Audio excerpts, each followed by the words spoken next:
Ingat pesan ibu, pakai maskermu, cuci tangan pakai sabun, jangan sampai tertular. Ingat selalu pesan ibu, jaga jarakmu, hindari kerumunan, jaga keluargamu.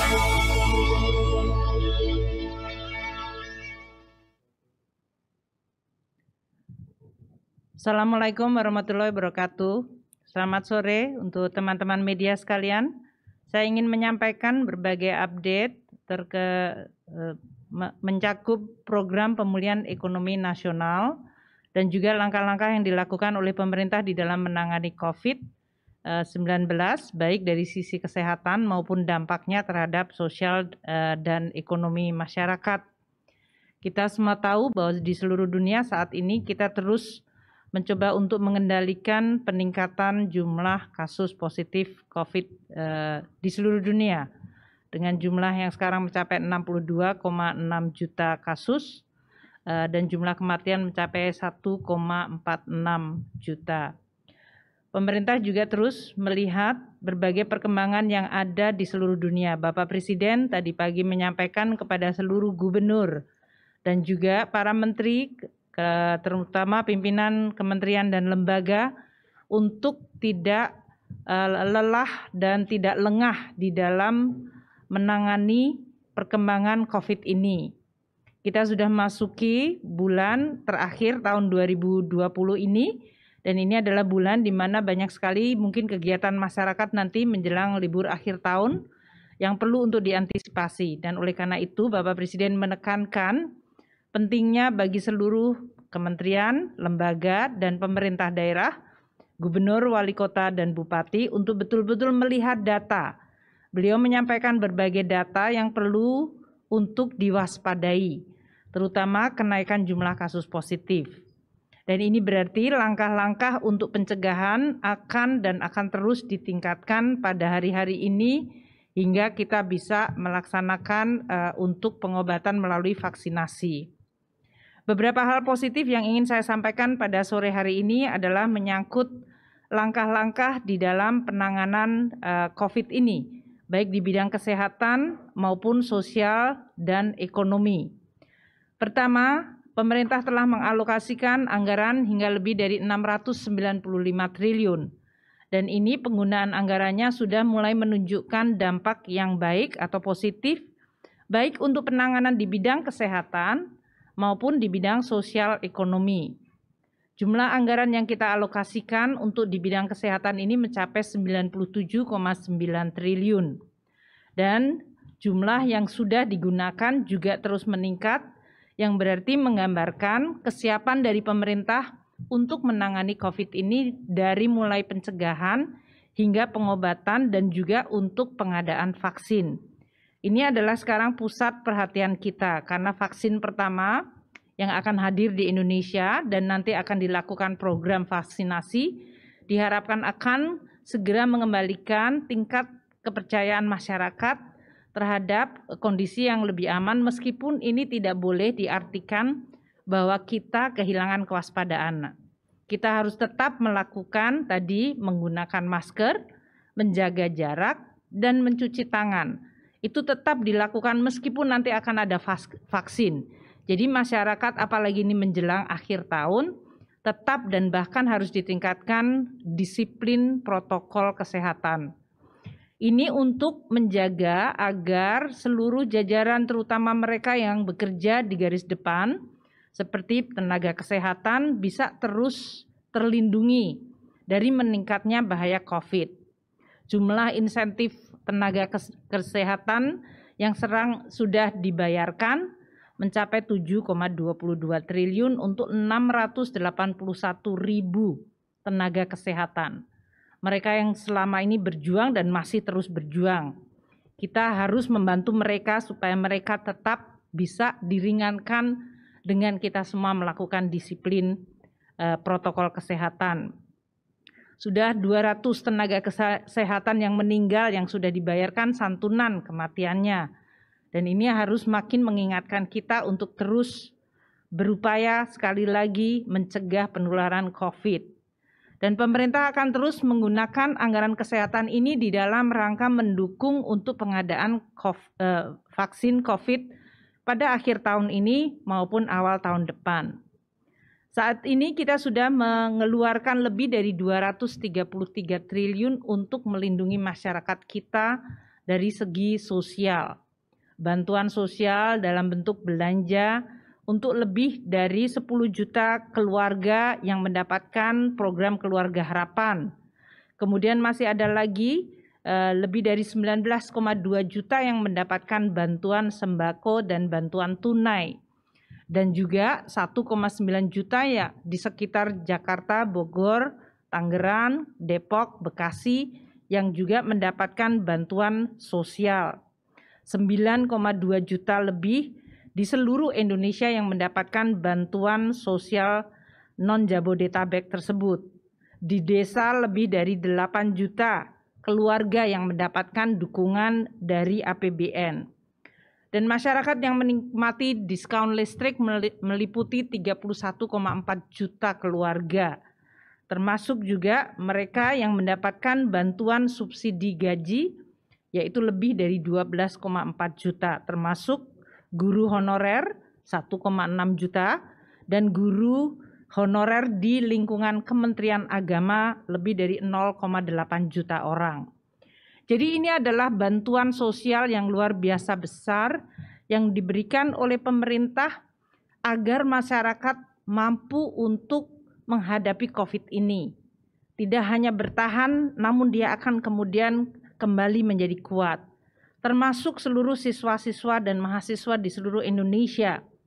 51 juta siswa mendapatkan bantuan internet, kuota internet, dan juga 9,96 juta siswa di lingkungan Kementerian Agama, madrasah pesantren. Jadi total lebih dari 60 juta siswa dan mahasiswa semuanya mendapatkan bantuan kuota internet. Untuk para guru dan juga untuk para dosen juga diberikan bantuan internet.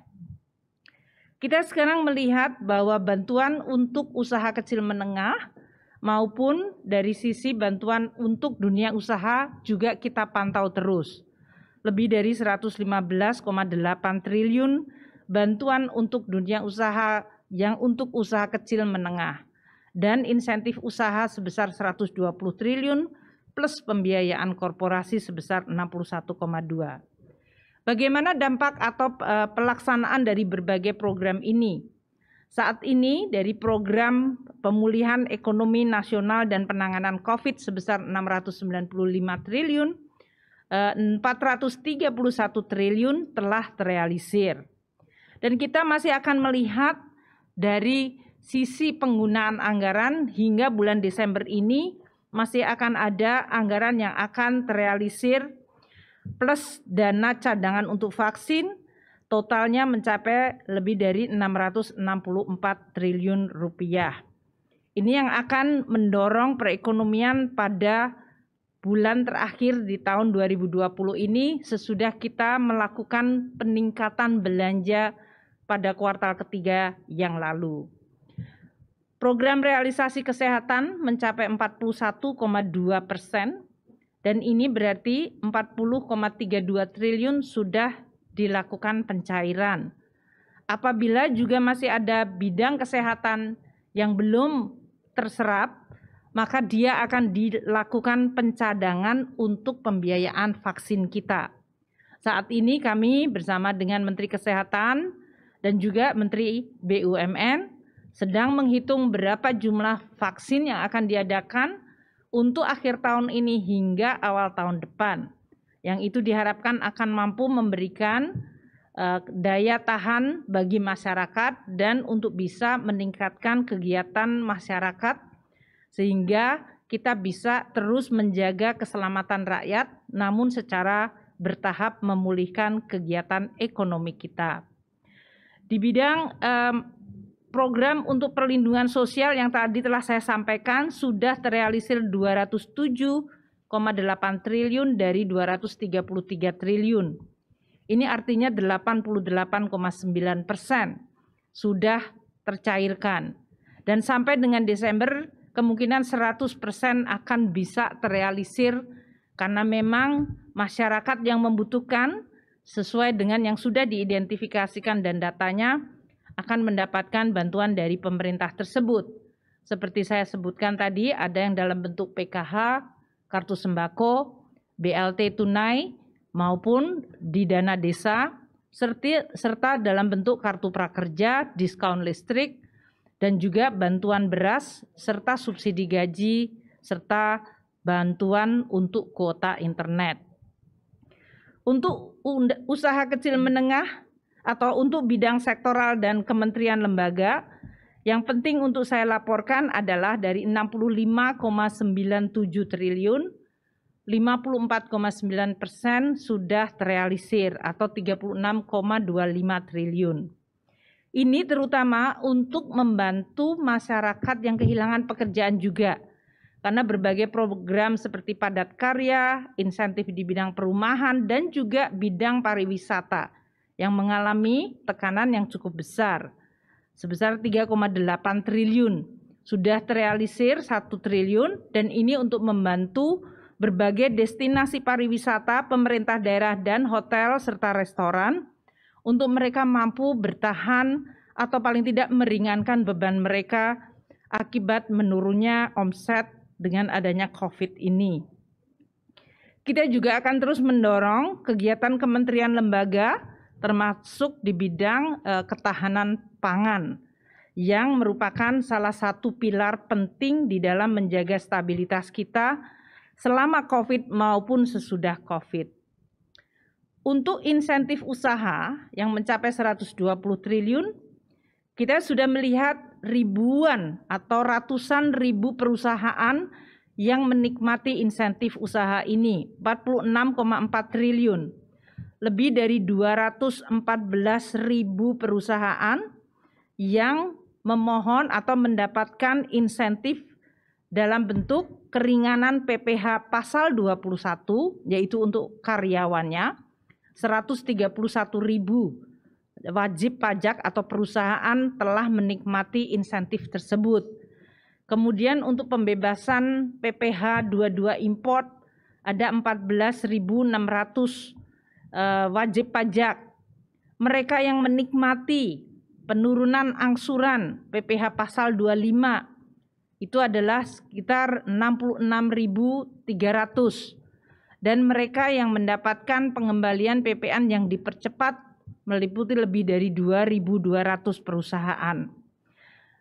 Dengan adanya dukungan insentif ini, wajib pajak bisa diringankan.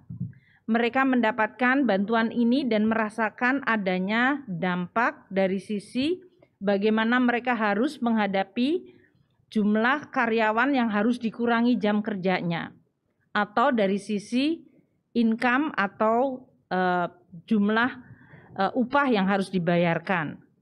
Juga dalam menghadapi tantangan di mana penjualannya menjadi lebih menurun. Inilah yang kita lakukan menggunakan instrumen APBN untuk membantu masyarakat kita. Kemudian pemerintah masih membantu melalui sektor perbankan. Kita menempatkan 64,5 triliun dana pemerintah di perbankan, yaitu Bank Himbara, bank-bank pembangunan daerah maupun bank syariah. Dari 64,5 triliun ini telah tersalurkan 254,37 triliun. Artinya dana yang diletakkan pemerintah secara murah di perbankan bisa meningkatkan hampir 4 kali lipat kredit yang disalurkan ke masyarakat. Siapa mereka yang menikmati lebih dari 3,74 juta debitur yang sekarang mendapatkan bantuan masyarakat, bantuan dalam bentuk kredit yang disalurkan perbankan. Ini yang diharapkan akan mulai bisa menjaga ekonomi kita untuk terus meningkat dan mulai menggeliat lagi. Terutama jumlah debitur ini dari 3,74, sebagian besar adalah para debitur kecil. sehingga mereka memiliki daya tahan yang makin tinggi.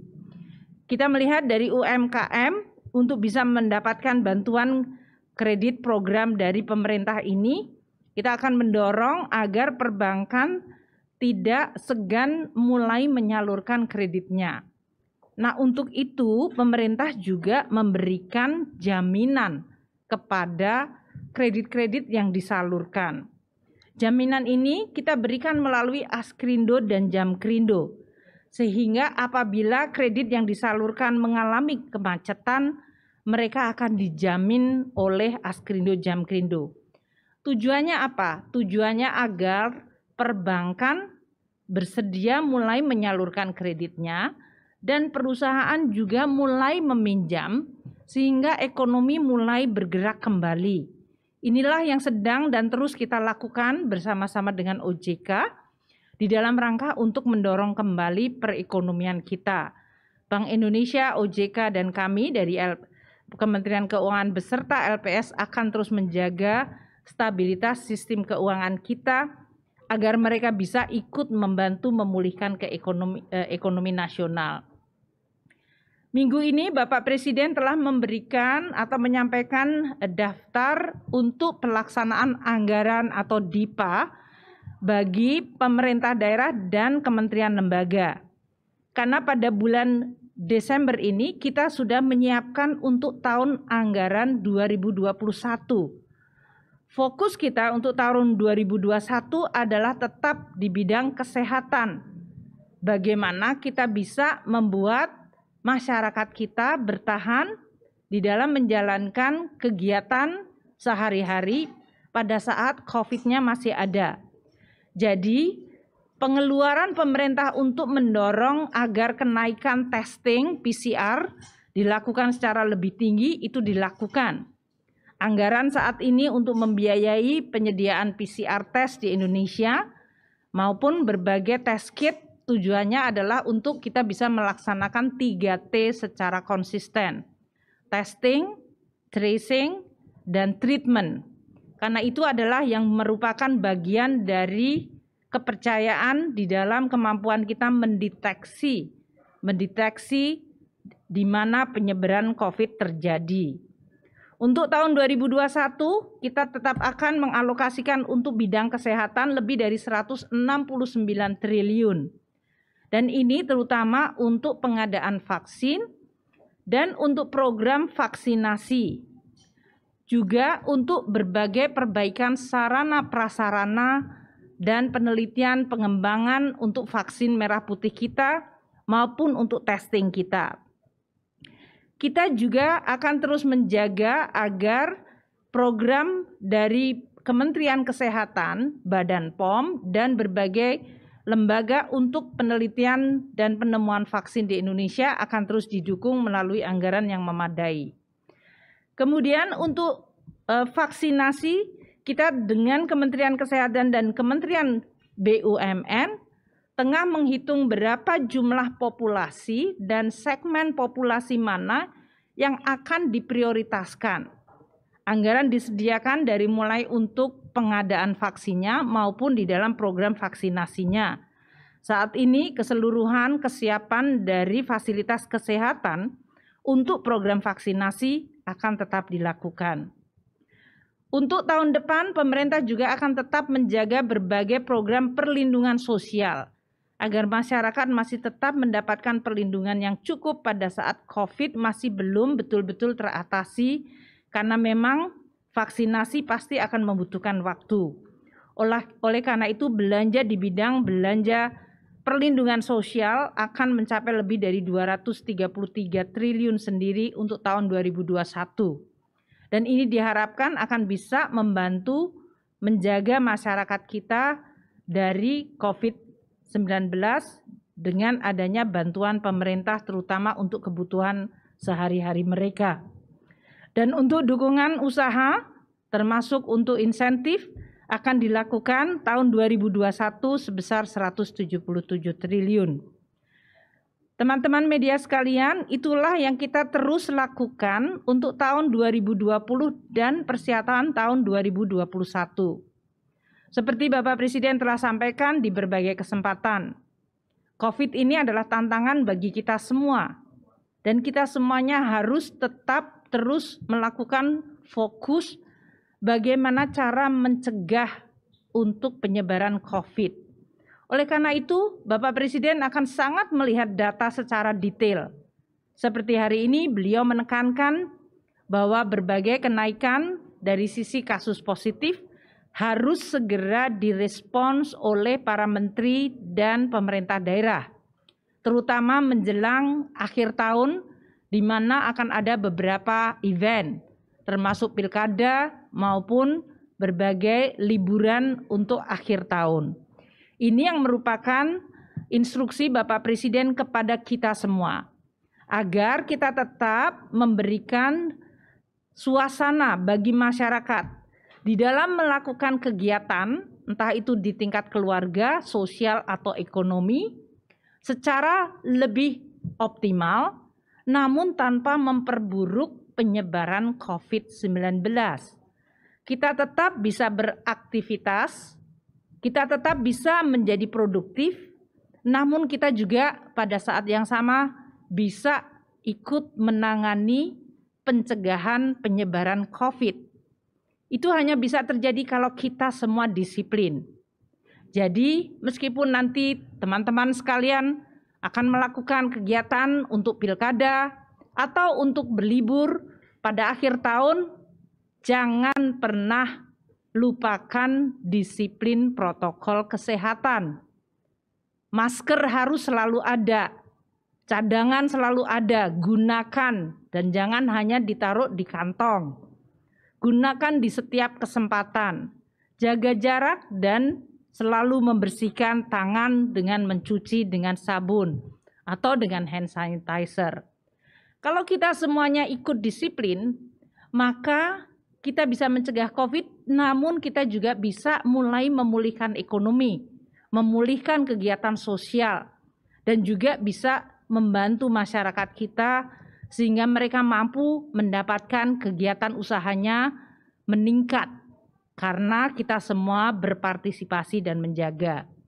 Itulah yang ingin ditekankan oleh Bapak Presiden pada hari ini, dan pada minggu-minggu ini kita akan terus fokus untuk melihat semua perkembangan dan tentu kepada seluruh kementerian, lembaga, dan pemerintah daerah untuk betul-betul menjaga akhir tahun ini jangan sampai jumlah kasus meningkat pada saat masyarakat kegiatannya meningkat baik di luar rumah maupun di dalam rumah.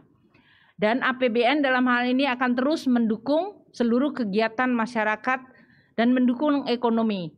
Sehingga diharapkan perekonomian kita akan juga mulai pulih dan bertahan terus untuk bisa makin mendekati kondisi normal. Demikian yang saya bisa sampaikan. Wassalamualaikum warahmatullahi wabarakatuh.